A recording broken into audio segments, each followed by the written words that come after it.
All right, then. Ladies and gentlemen, welcome back to the Tony and Michael No Hissy Fit Zone podcast. No hissy fit zone. So I see that you're wearing a winter jacket. What's going on, Michael? I got to tell you, winter showed up early in July here in Worcester. It's 55 degrees. Oh my God! So It was 100 this past week, so I got to dress appropriate. It's cold up here. I know last week I was calling people up in Massachusetts saying, "Hey, if you want to get out of the heat, come to Florida." It was 100 degrees 3 days ago. That's crazy, isn't it? Wow. All right. Enough of this. Props. I should, Yeah, because when it comes to props and stuff, I think we probably have to. I should let you be the. We I probably should let have you to- be the humor. We need Say to that iron a few again. things out. What? We need to iron a few things out. Like who's doing the jokes and who's not?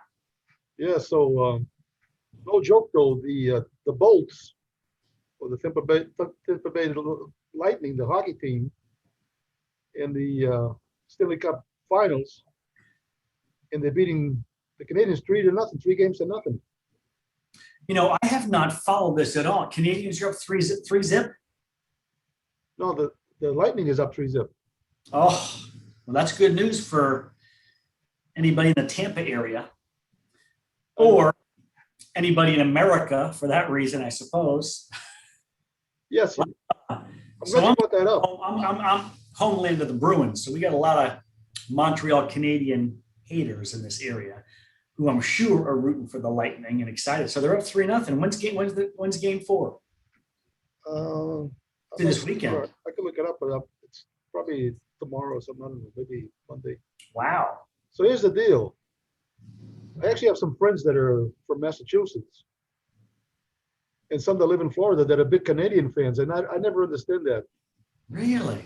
Have you ever been a fan of a team of something that was from another state or from another country?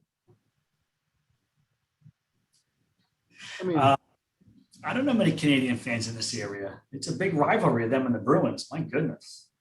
so I have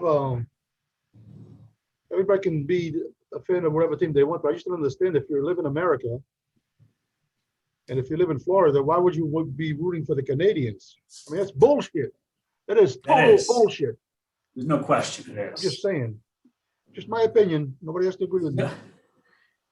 It's my opinion, and the quicker they take my opinion as facts, the better off we'll be. We should iron some things out here. The better off they will be when they start listening to what I say. So Michael was saying about my coffee. I did a little You're supposed to wink and say, my coffee. my coffee. So what do you call that? A public service announcement? Yeah, PSA. PSA, where I would say to people that work from home now because of COVID, and they have to participate in these Zoom meetings with people at work. They don't want to do that, and they want to be comfortable because if they're at home, I told them when you have your coffee, it doesn't have to be coffee in there. It can be whatever you want it to be, your favorite beverage. Except the only thing what you do is when you go to take a sip of your coffee, you have to go like this. On your cocktail. So everybody thinks you got hot tea in there. He's just drinking coffee. He's drinking hot tea. It's funny you mentioned the pandemic, and it feels like we are turning a corner on this, thankfully. I'm shaking hands with people on business appointments, and I'm literally saying, oh my gosh, we get to shake hands again. And I go like this, and I said, oh, thank God. So people are loving this. I'm in restaurants, and other than going to certain, like I go to physical therapy, and everyone's masked up in there because anything health related. But we've kind of turned a corner on this. I was reading, it was like an Instagram thing that they did about what were some of the things that got you through the pandemic or as you were finishing this up. This person was asking people to take pictures of items, 15 at a time, that were like their valuable things of the day. But what kept coming up were people's record albums, like 33rd record albums. And I was reminded, one person was saying, like, I've started listening to albums again for the first time in decades because I can, why not?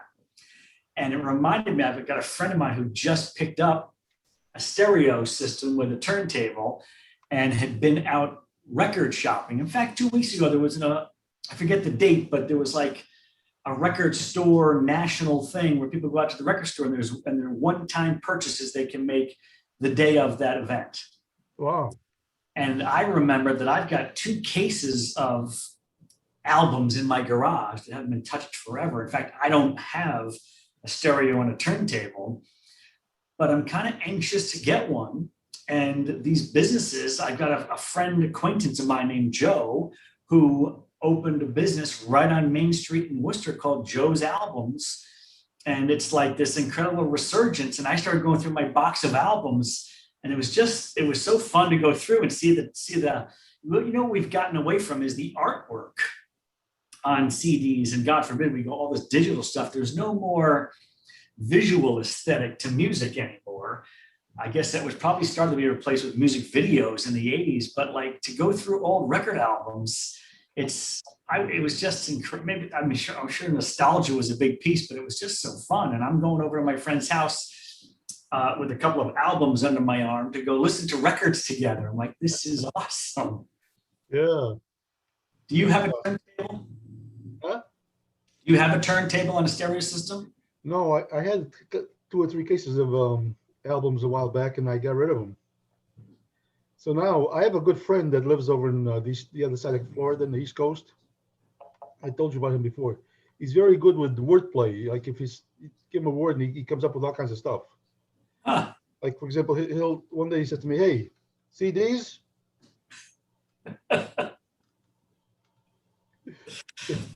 So it sounds like he transplanted to the East Coast of Florida from New Jersey, perhaps. We're gonna have him as a guest one time on this podcast because he's real funny and he's a great guy. So I said to him, Are we doing guests on the No Hissy Fit Zone? we might start that. Yeah, I don't know. All right. We'll try it out. So anyway, What's he willing to pay to get on the show? so I said to him that I had gone to the doctor for my physical, and my doctor said, "How you feeling?" I says, "Well, last Thursday, I swallowed an ice cube, and I haven't passed it yet." She goes, "What?" So I had to repeat again. She goes, "Well, it probably melted." I says, "Well, I don't know. You're the doctor." But I told my friend that, the one from Pompano, John, and I says, "Hey, man, I swallowed an ice cube, and I haven't passed it yet." And he goes, "I only have ice for you."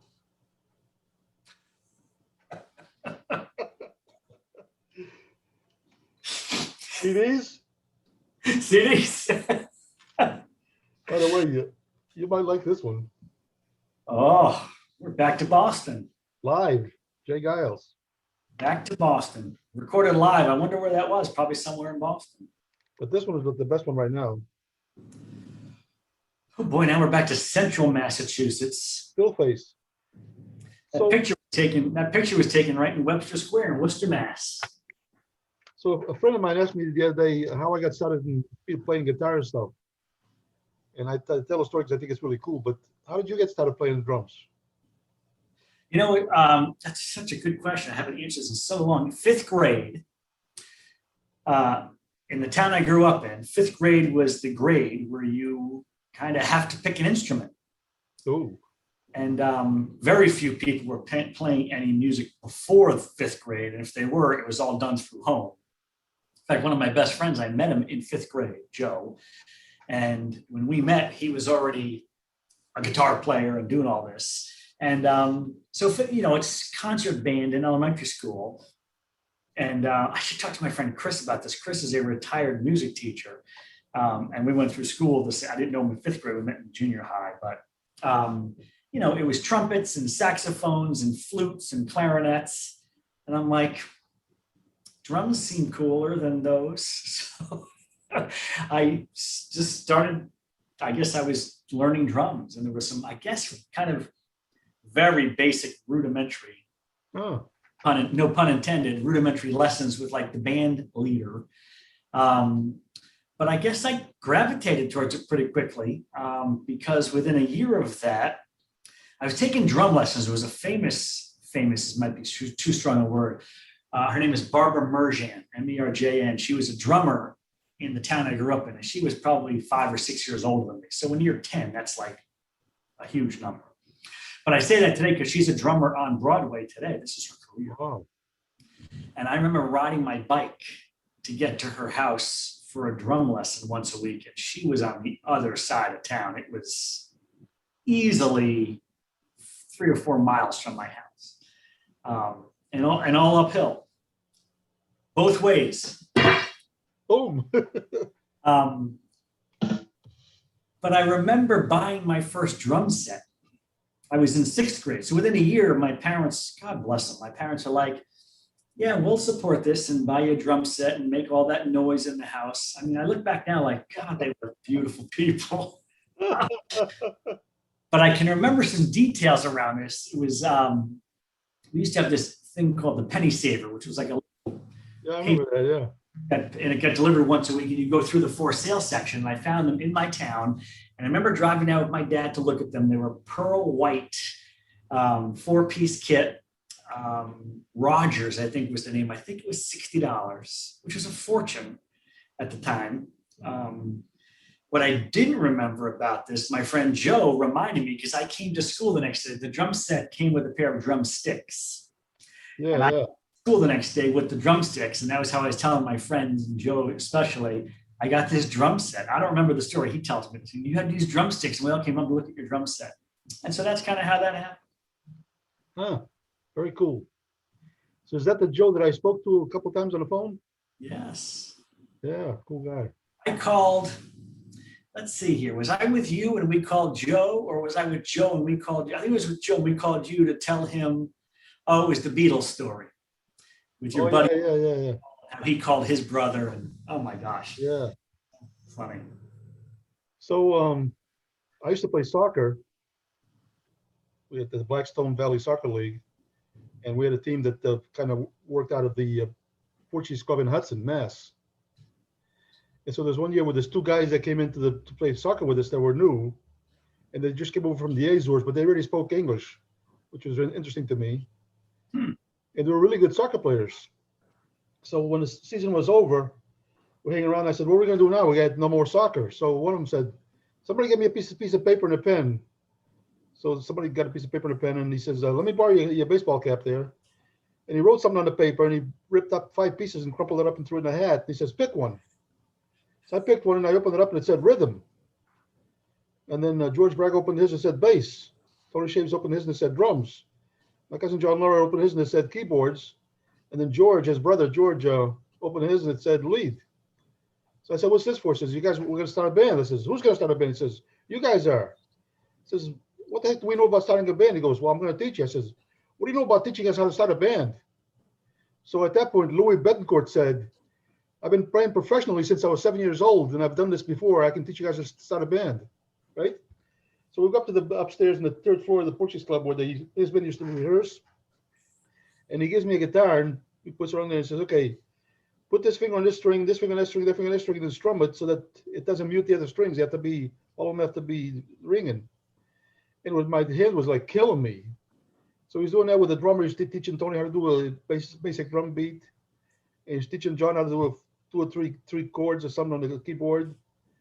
And George, his brother George Betancourt, already played a little bit, but not a lot, but he played. So we sat there for about 2 hours learning 4 chords, how to do a G, and then how to go to a D, and then a A minor, and a C, that kind of stuff. So we're just playing these things. My hand was killing me, and you know how it is when you first start.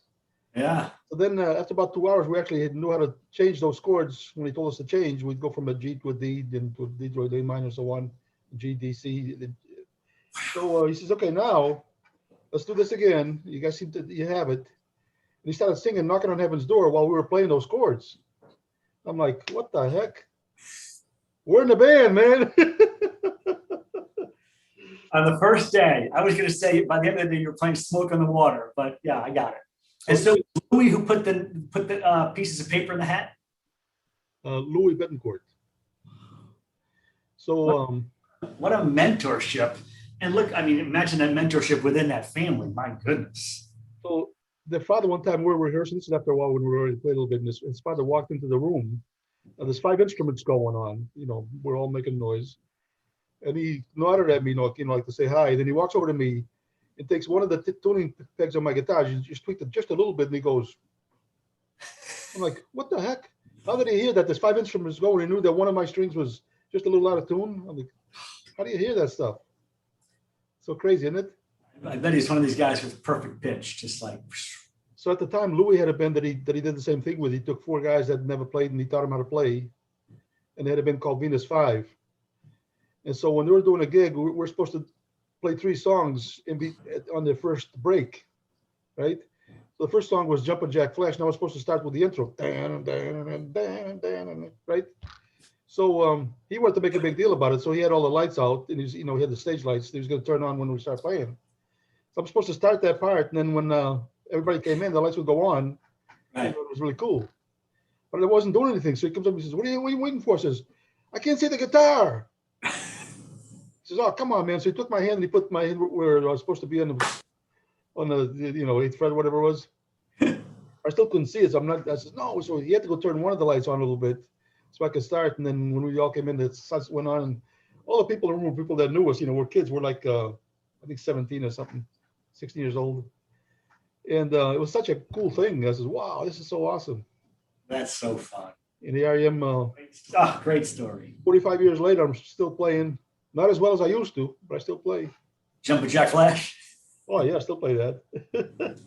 Is that in your set list? That's a crowd pleaser. It is a set. It's on a set list. Sometimes, yeah, we play it. In fact, your whole set list is a crowd pleaser, but that's important. It's what you got to do. That's so fun. Well, a lot of times people don't compliment us on how good we are, but they always say, "Man, you guys, your set list is amazing. You play really good songs." I said, "Yeah." You choose good songs. We played at this place 3 times called Sunset Beach in Tarpon Springs, which is a little small island. Yeah. There's like a sort of a beach there, and then there's a covered patio area, whatever you want to call it.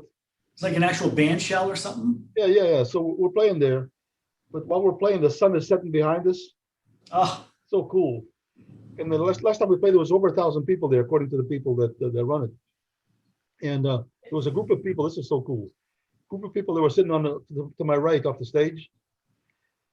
And always every time we finish the song, they and I could hear them say, "Tony, Tony." I'm like, "What the heck?" We have 2 Tonys in the band. it must be about the other one, right? This is kind of interesting. We have 2 Tonys in the band, but we have no Emmys, just 2 No Tonys. Emmys. So during the break, I went over to see what was going on, and there was like about 25 to 30 people that are from my island, from the Azores, and a lot of them known me for all these years. Wow. One of them was my godfather and his brother and stuff. So some of them have houses in Newport Richey, Florida, where they come here for the winter. Yeah. I guess they saw on Facebook that we were playing this, so they showed up. It was like there's at least 25, anywhere from 25 to 30. It's just so cool. So one of the guys says, "Man, Tony, you guys got a lot of people here." But I mean, we have nothing to do with it. The city of Tarpon Springs is the one that promotes that. The summer concert series, they do one every month, different band every month. And he says, "Man, you guys got a lot of people here." And I said, "Well, I don't mess around." Like, like I was trying to take credit for it. I didn't. But that's the one. Actually, you're hired by the city. Hires you to play that, right? Yeah. And now on 4th of July, the same city is hiring us to play at a different place called Craig Park. It's like a picnic, 4th of July picnic thing. So we're going to play but every time we play there, one of the things that we have to do is play the national anthem when we start. But we don't play that. So we have a good friend who plays saxophone, who's really, really good. He plays in Adrian's other band, the Shake Society. So he comes out and does the thing on the saxophone. He's like really awesome. And the crowd goes nuts, and then we play and stuff. Wow. It's cool, yeah. That's cool. This is so you're playing that tomorrow. Yeah, so but the set list, we have to go to the set list and take out some songs because it's a family thing. So there's some songs that might say something, sometimes in the lyrics that they don't want. So we clean it up and Family-friendly gig. Yeah. That's why we have no lyrics in our band. Well, see, you can do that. That's awesome. We didn't have to deal with that stuff. We can play to anybody all the time. It's funny. We were rehearsing the other night, and we're anxious to kind of get out. And I got CDs out to a couple of local breweries. We're trying to get some stuff, and they don't know it yet. But we'll play for nothing. We'll just throw us a few beers. We're good. We just want to play music for people. Right. So Barry, the bass player, says, "I got kind of this decent sized side yard, and laid into the grass. I discovered this with a power washer. I uncovered this old brick patio, 12 feet by 12 feet flat." And he says, we should just set up on the side yard and rehearse outside just to have some fun and change it up. I go, it's a great idea. You know, and on a decent, not a busy street, but it's kind of a cut through street. So there's a lot of traffic. And I go, we'll probably have some people honking and having some fun. Maybe we'll cause a couple of car accidents. This could be really cool. So we said, let's do it. And it was so funny because it was probably 10 minutes later when I realized, like, wait a minute, we should invite some people to this. Why not? And so we're doing it 2 weeks from today.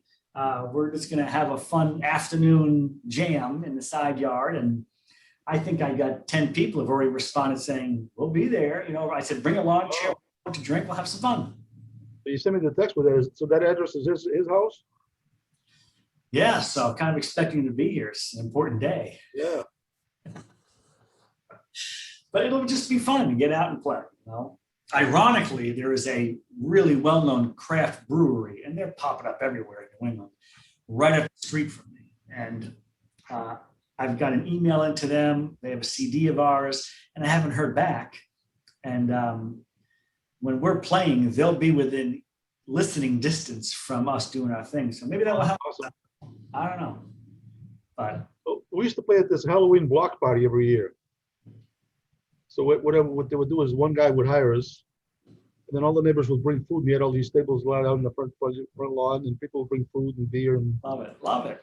So we'd play for a while, and then one time there's a couple of girls there, probably in their early 20s.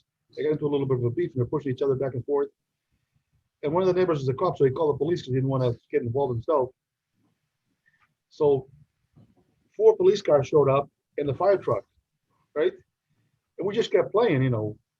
We're looking at they're out in the street. We just kept playing and stuff. And then they broke things up, and then the police cars would come by. But before they left, they'd stop in front of us where we were playing, and they'd wave, and we'd wave, you know, whatever. It was really cool. But the fun part of this is that my son, that was the first time we saw us playing live. Right. And he was there, and he says, Dad, that was so cool. Go see a show that my father's playing at, and the police show up, 5 police cars in the fire station, fire truck. You guys never even stopped playing. I says, well, we're getting paid to play, buddy. We're here to serve our audience, nobody else. Law enforcement, forget it.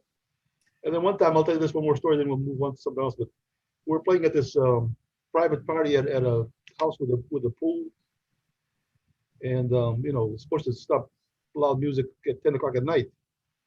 So we happen to be playing Breaking the Law by Judas Priest, right? And then the bass drummer's wife comes over and says, hey, guys, stop.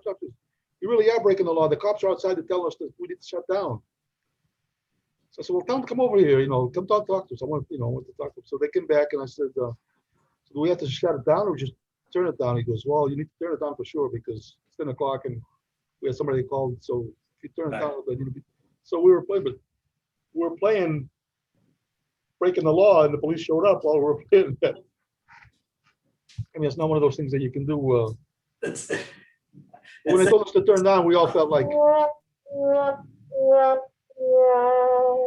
I think 10 o'clock is that cutoff. You reminded me, I've only had that happen once. I was playing in a cover band years ago. It was my first band kind of coming back to the drums. And we were playing this backyard party at a friend's house. Police showed up, shut it down. But it was like 10 o'clock. I think that's the noise ordinance thing. Yeah.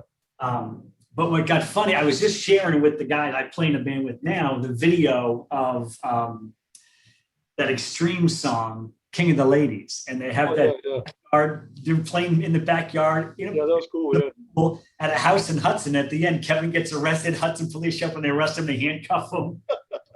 That's a great video. So I don't know the details on this, but we're going to be playing, 3 to 6 in the afternoon. That should be fine. Yeah. Be respectful noise-wise. I'd love to be there, mostly because I want to meet Carlo and the police. No. I want to meet your band, man. I want to listen to you guys play live. Yeah, it'd be fun. So I'll keep you posted as to whether there's any. Actually, we'll probably record a podcast that morning, being a Saturday.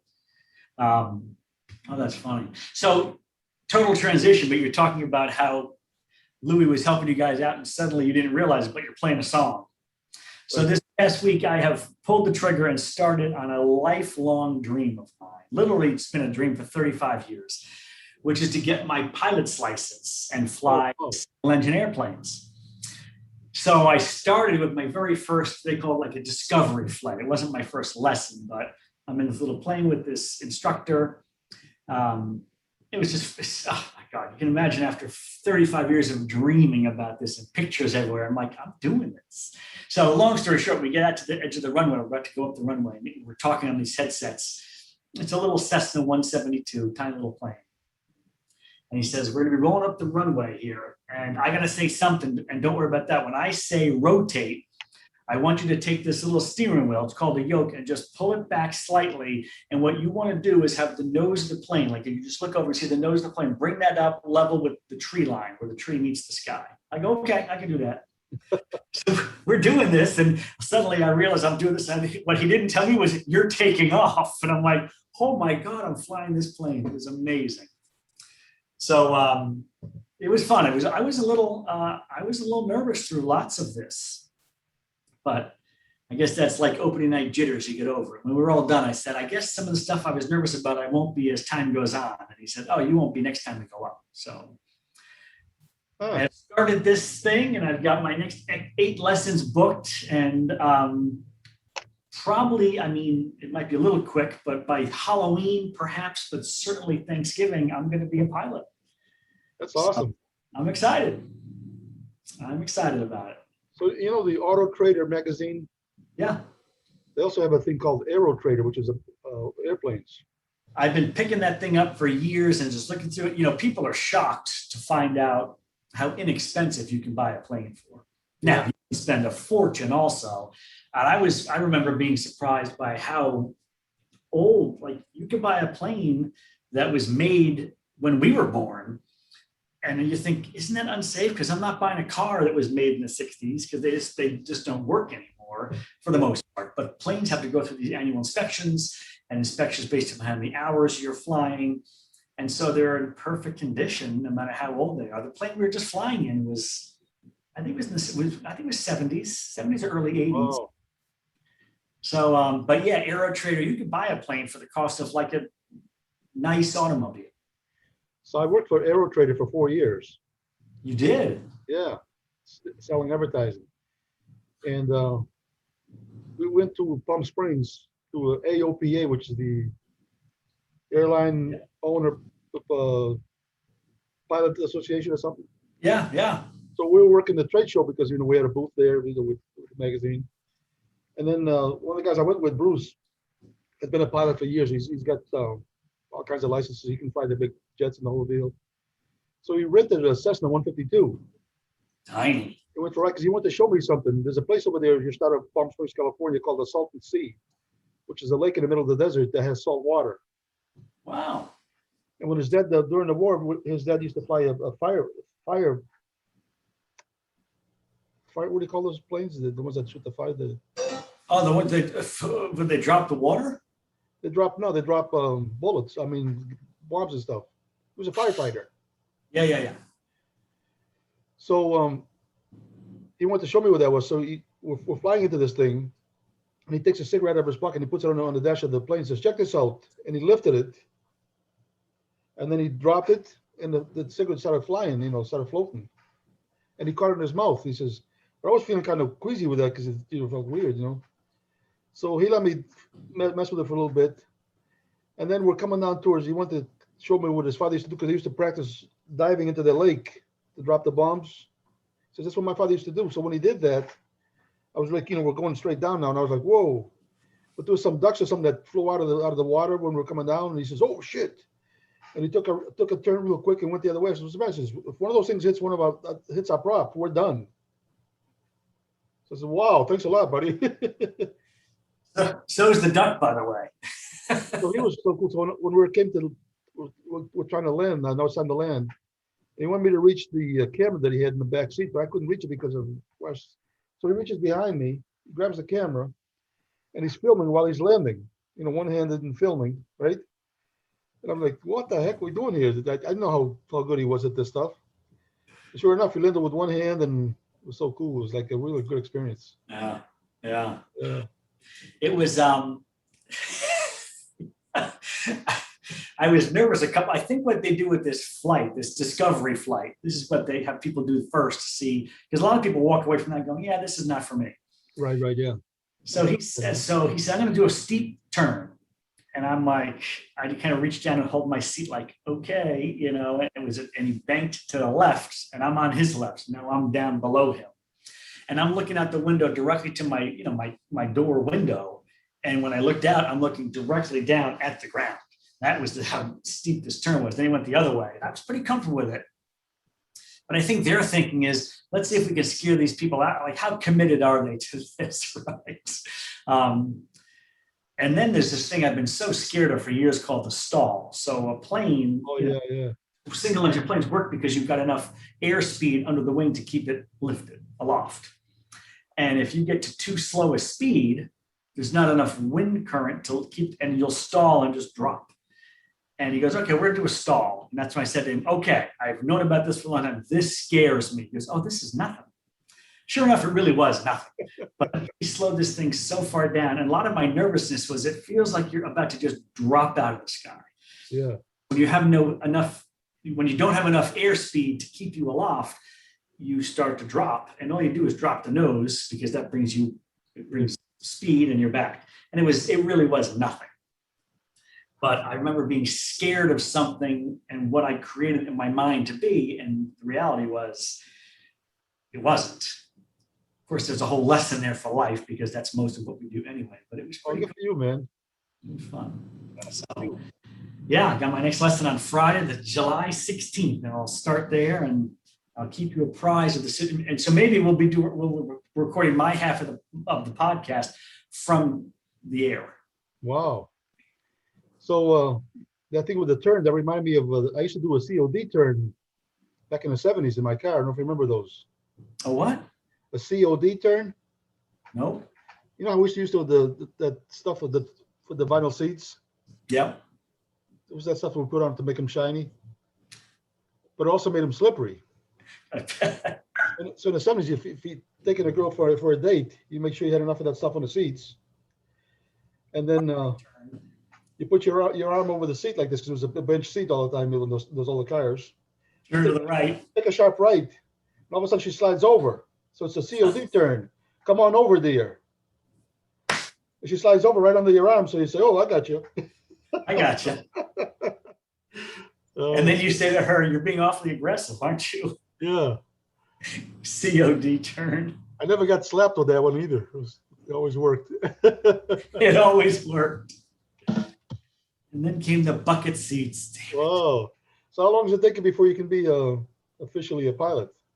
So in terms of flight time, for every 2-hour lesson I take, there's about an hour and a half of flight time. You're required to have 40 hours minimum. And most people are closer to 60 or 70. Depends on the student. I was really surprised to find out how early in that process you actually solo and fly by yourself. And he's like, oh yeah. He goes, when I figure out that you've got this and we're just kind of landing and taking off again and doing some of these, I'm going to let you, I'm going to basically have you, I'm going to step out of the airplane and say to you, yeah, go do 3 of those and walk away. I'm like, really? He goes, oh yeah. I'm like, okay. So there's a place in Newport Richey that's a community. That's a small airport.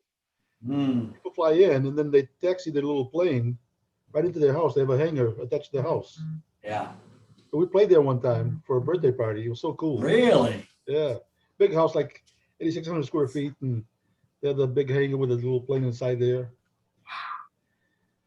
And the lady that fly in communities, fly in neighborhoods. That's kind of cool. The lady that owned the house liked every song that we played, and she thought we were really cool and those stuff. And she asked if we had a tambourine, so we happened to have one. And she was out dancing with the tambourine all night long and stuff. So the next day she called me up and said, Tony, you guys were so awesome, but I'm going to sue you. I said, sue me for what? She goes, well, my hands killed me from using that tambourine all night long. She probably had bruises on her palm. So I found this meme with a girl hitting the tambourine, and it said, just what every rock and roll band wants. Something about a white American woman with a tambourine or something like that. It was just So I sent it to her, and she thought that was the funniest thing in the world. Oh, I love it. That's funny. I was thinking about how these planes can be old, but they get inspected so they're safe. And it made me think of this craziness down in Miami with this condo building collapsing. Oh my, I saw a picture of it this morning for the first time because I've been listening, to news things about it. And I'm like, Yeah, taking so long, but I mean, it's such a, and now they have to stop the, there's like 15 confirmed dead, but there's still 140 or 50 missing. And it's just like a little pile of like, oh my God. and they can't continue anymore because there's some evidence that there might be another pillar that's going to drop and the building could topple over again. And I guess it's the building next to it that they already evacuated. That's so crazy. This morning, there was another one nearby that they did evacuate. And every 40 years, I think they have to go through these major inspections of these buildings because apparently the salt water can cause damage to the concrete. So there was a building that was inspected in 2015, I think, or 17, but handful of years ago that was determined to be structurally unsafe. Wow. Years ago, and it wasn't evacuated until this week because of what happened at Champlain Town. So I'm like, my goodness, this is crazy. So you said the inspection is like every 40 years? I've heard it was 40, but I'm not sure of that. Yeah. Well, so, Terry and I have been married 43 years, and she's doing the inspection on me now. Yeah. So structurally unsafe. How's that going, by the way? I've heard that cash bribes can sometimes be effective in those transactions. So. The guy I told you, Bruce, that we went for that flight in Palm Springs. Yeah. He said that unfortunately the small planes, the ones that have the most crashes or whatever, are people that are professionals that are really successful at what they've done. The doctors or lawyers, whatever, very successful, and then start to get a plane and get their license, but they don't take it seriously because they already succeeded so much that they don't take it too seriously, and that's sometimes why they crash. They don't really pay attention to what they're doing. I don't know if that's a stupid thing for me to say. That there's a TV show that I love. It's hard to find. It's called Why Planes Crash. Ooh. It's often I'll catch it on like a weather channel sometimes. You can find them all on YouTube, and they're like half hour, but they really go into the synopsis of an actual plane, and then NTSB, the National Transportation Safety Board, gets involved. And so I find it incredibly educational, but people who know me and know I've been wanting to fly can't imagine that Why Planes Crash is a favorite show of mine. But you learn so much, and in every case, I shouldn't say every, but in 99.9, it's always pilot error. And that's what you're saying, yeah. I think you can learn a lot from that. And part of that pilot error becomes, it can be an ego thing, like, this is just beyond where I am as a pilot, but I think I can pull this off, and the ego supports that. There's a term that's made up, but you get it. It's called get there-itis, meaning I have to get to my destination. Maybe the weather conditions aren't perfect, but I have to get there.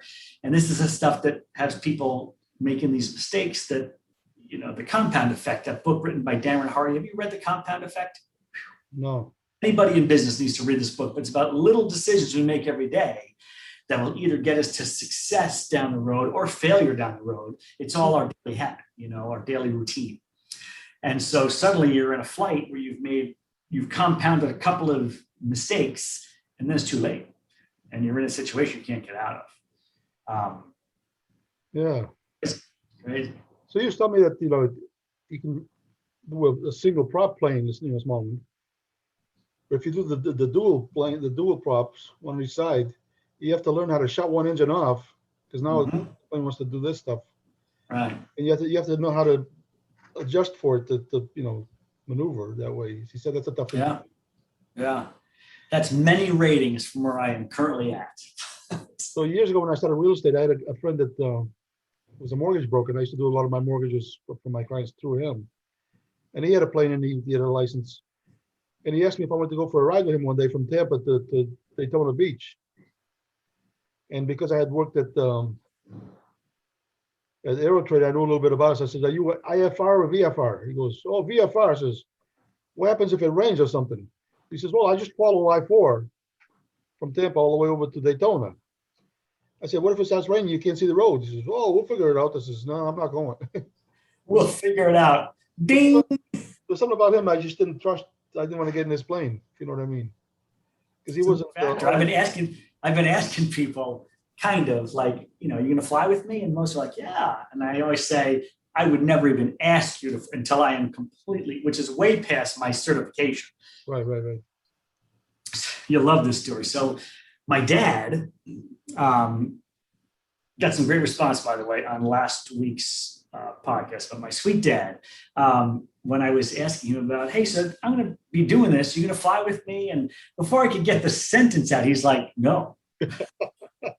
I said, and I was like, what? Come on. And he goes, no, I'm not going to do it. And I was so shocked, like you're Mr. Supportive. So I'm telling this story to Lynn a few weeks after this. And he had passed away by then.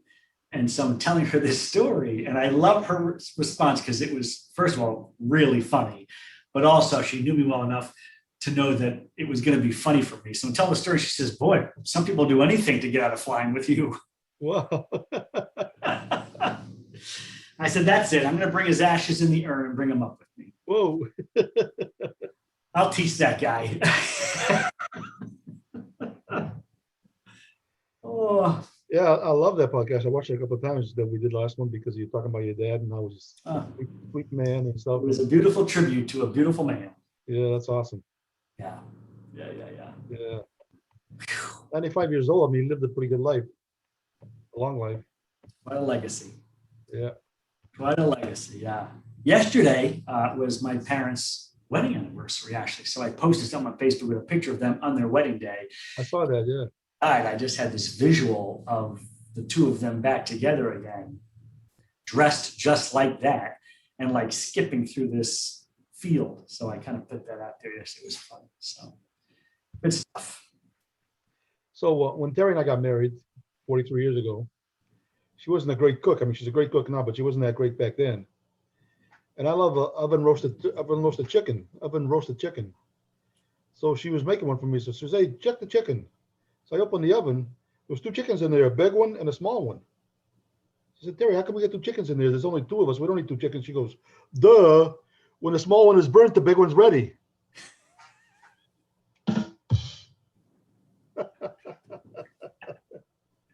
Duh. Duh. That might be my favorite part of the whole joke. Duh. I can see her saying Duh. When the small one is burnt, the big one's ready. I could see her saying that too. That's hysterical. That's awesome. So your agenda for today? What are you guys rehearsing for tomorrow's gig? Or are you ready to go? No, we rehearsed Wednesday. We're ready to go. You're packing up. You're getting ready. What do you got going on later on? I don't know if I have anything going on or not. Just I need to set up for tomorrow because I need to get charge all my batteries from my video camera. Nice. For my wireless system on the guitar. So I don't want the cords tripping me up or nothing. Oh, God. That reminds me of that scene from Spinal Tap when Nigel Tufnell is being interviewed and showing him his wireless pickup. And yeah.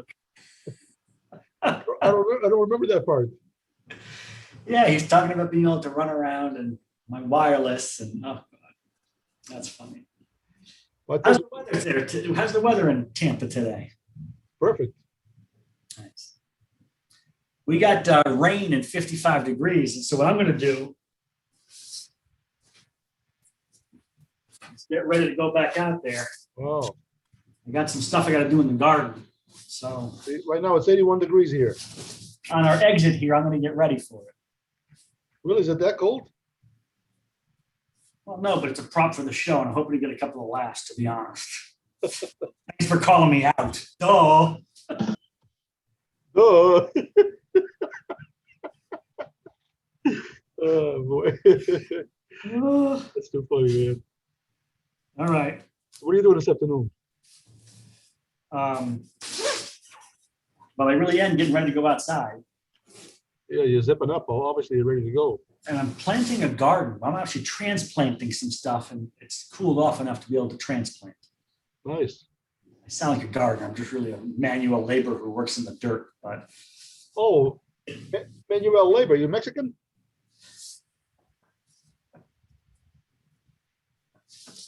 Manual labor, are you Mexican? All right, my friend, another good one. Okay, let's see. Sometimes when I do this, the sound cuts out. Let's see if it's okay. I finally figured that thing out, and now you cut off my beat. Let's go. Ready? 1, 2, 3.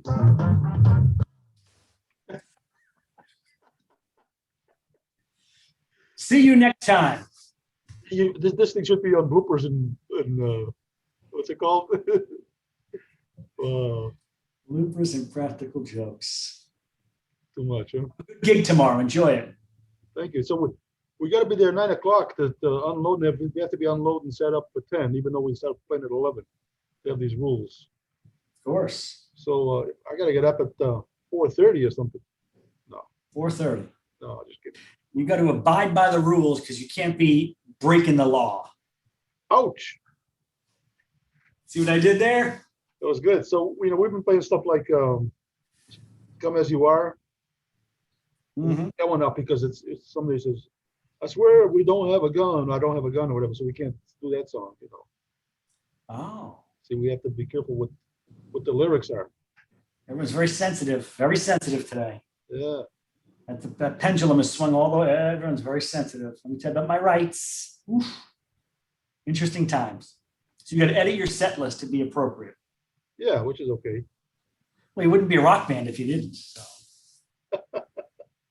Kind of like that. So the one time that we were playing at the Sunshine Sunset Beach, where all my buddies were there from the Youngs were there. One of my cousins was in town, and she said, "Hey, we're gonna go watch you guys play." But my daughter has watched some of your videos. She says that you're really good, but I really don't like hard rock, so I don't know if I'm gonna like it. But I'm gonna go over there anyway and be nice. And if I don't like it, I'll leave. So she went and she said after the show, she goes, "Oh my God, every single song you guys played, I love." I said, "Yeah, we're not hard rock, we're classic rock, right? I mean, that's." I would agree. Yeah, so she loved every song that we played. And most people always say, wow, you guys have a good selection of songs. I think that's key. If they're not there for us, they're there to hear the songs that they're familiar with. Right. And one guy told me a couple of times when we played, he said to me, hey, listen, I'm a guitar player. I says, oh, cool. He says, I want to tell you something. The way you play your leads, I don't know how you do that, but you don't play the original lead on any song. You just do your own thing, but it sounds like you're playing the original lead. I said, well, that's because people know the song, so they hear what they know is supposed to be there. Right. I play it exactly. I never try to learn the lead note for note. I just kind of play what I think kind of fits. And he complimented me on that. I said, wow. This guy And the audience does the rest. That's amazing. I said, this guy obviously drank more beers than I thought he did. All right, Mike, we're good for today, buddy. That was good. Have fun. So we took, Tomorrow. Happy 4th. again, we took no subject to talk about and talked about it for almost an hour. This is good. Good. Happy Independence Day to you, my friend, and everybody out there watching. Yeah.